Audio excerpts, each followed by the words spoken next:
प्रतिलेखन संख्या 22, speed 100 words पर मिनट, स्टार्ट।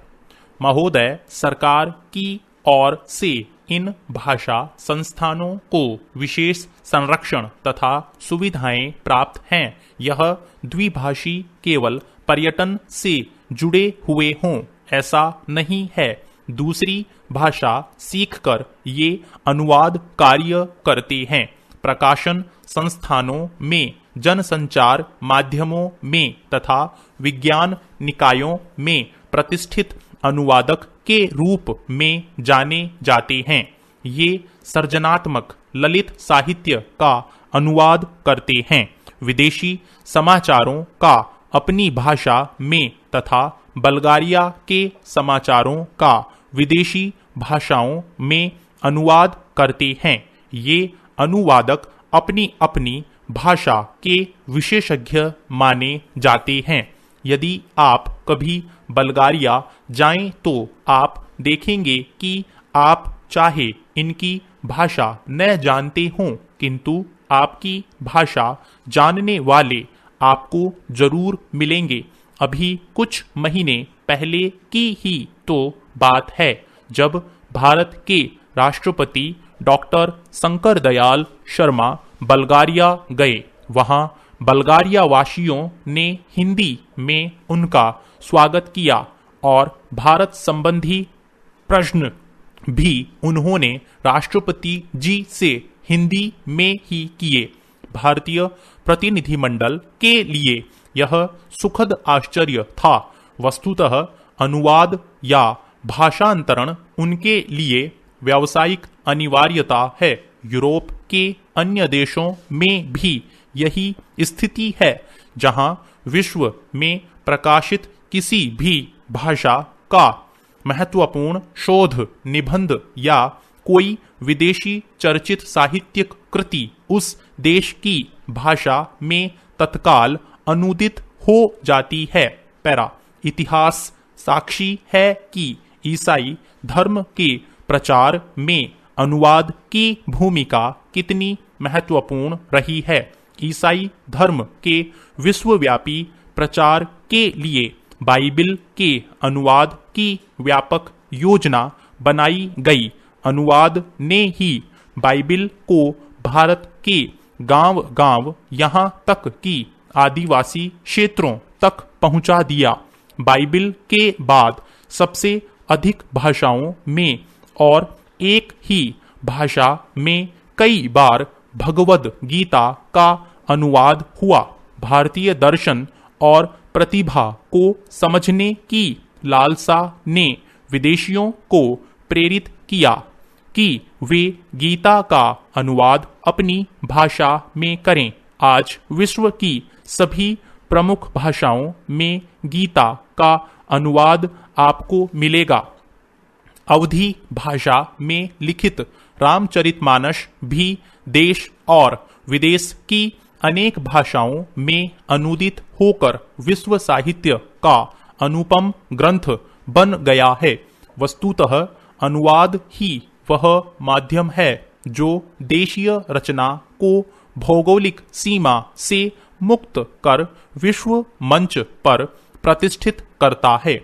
गीतांजलि की ख्याति का एक प्रमुख कारण उसका विदेशी भाषाओं में अनुदित होना भी है। अनुवाद दो भाषाओं के मध्य सेतु का काम करता है और दो संस्कृतियों को निकट लाता है।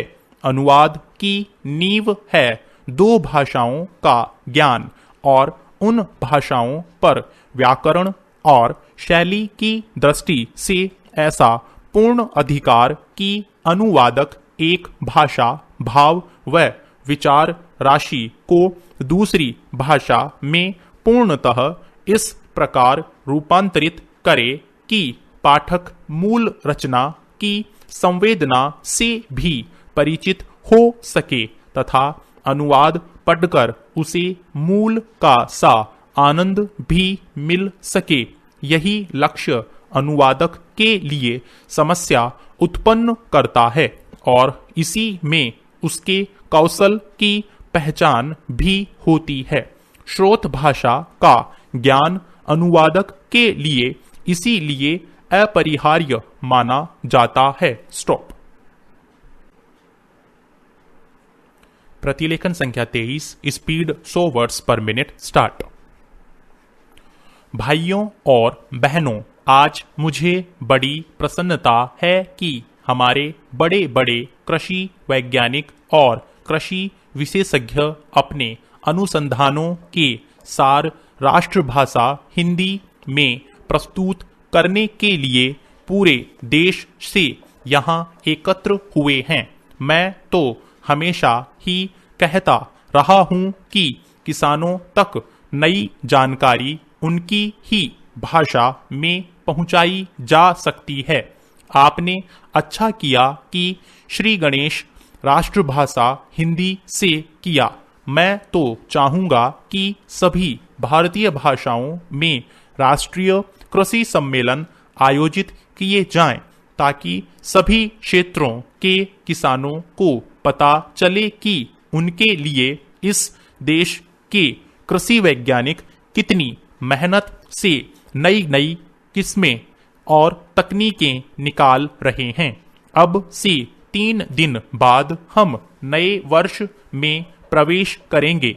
मुझे बताया गया कि सन 1995 के वर्ष को यूनेस्को ने सहनशीलता का वर्ष घोषित किया हुआ था। शायद भारत में इसके बारे में ज्यादा चहल पहल या चर्चा नहीं हुई, क्योंकि भारत देश और भारतीय लोग तो हैं ही सहनशील। इसमें भी सबसे ज्यादा सहनशील हैं किसान। आप खुद हिसाब लगा लो। हर तरह से भारत का किसान संसार का सबसे सहनशील प्राणी सिद्ध होगा। पैरा। आजकल जाड़ा जोरों से पड़ना शुरू हो गया है, फिर भी उत्तर भारत का किसान शीतलहर की परवाह किए बिना आधी रात को उठकर अपने गेहूं के खेत में पानी लगा रहा है, क्योंकि बिजली कुछ घंटों के लिए आती है। किसान ठंड सहकर फसल उगाएगा और फसल पकते पकते गर्मियां शुरू हो जाएंगी, तो जेठ की तपती धूप में वह खेतों में कटाई व मड़ाई का काम करेगा। यह जाड़ा, पाला सहना और कड़ी गर्मी में पसीने से लथपथ होकर काम करते रहना, इतनी सहनशीलता बस किसान के बूते की ही है। फिर हिंदी बोलने वाला तो और भी ज्यादा सहनशील है, हर हाल में जी रहा है। गेहूं चावल विदेशों में किस भाव बिकता है और हम उसे क्या भाव देते हैं, हर चीज के दाम आसमान पर पहुंच गए हैं। महंगाई इतनी बढ़ गई है, मगर किसान की मेहनत का पूरा मुआवजा देने में हम 10 बहाने बनाते हैं और किसान है कि बर्दाश्त कर रहा है। बिजली महंगी हो गई, डीजल महंगा हो गया, संकर बीज महंगा मिलता है, रासायनिक खादें महंगी मिलती हैं, मगर दालों के भाव चढ़ गए तो चिल्ल-पौ शुरू हो जाती है। मेहनत करता है किसान और उसकी मेहनत पर फलते फूलते हैं बिचौलिए, मंडी के दलाल, आलू के चिप्स बनाने वाले व्यापारी, उसकी फसलों का तेल निकालने वाले व्यवसायी। ये सारी बातें सहते हैं हमारे किसान भाई।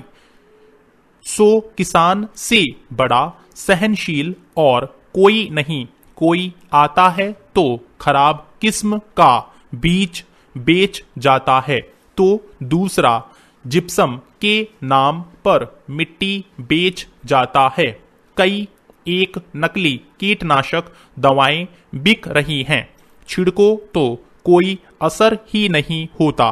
किसान बेचारा सब कुछ सह रहा है। मैं समझता हूं कि यहाँ जो कृषि वैज्ञानिक हिंदी में अपने शोध पत्र प्रस्तुत कर रहे हैं वे भी बड़े सहनशील होंगे। स्टॉप। Thank you. साथियों, इस चैनल को सब्सक्राइब करें और बेल आइकन को प्रेस करें ताकि लेटेस्ट वीडियो की जानकारी आपको मिलती रहे।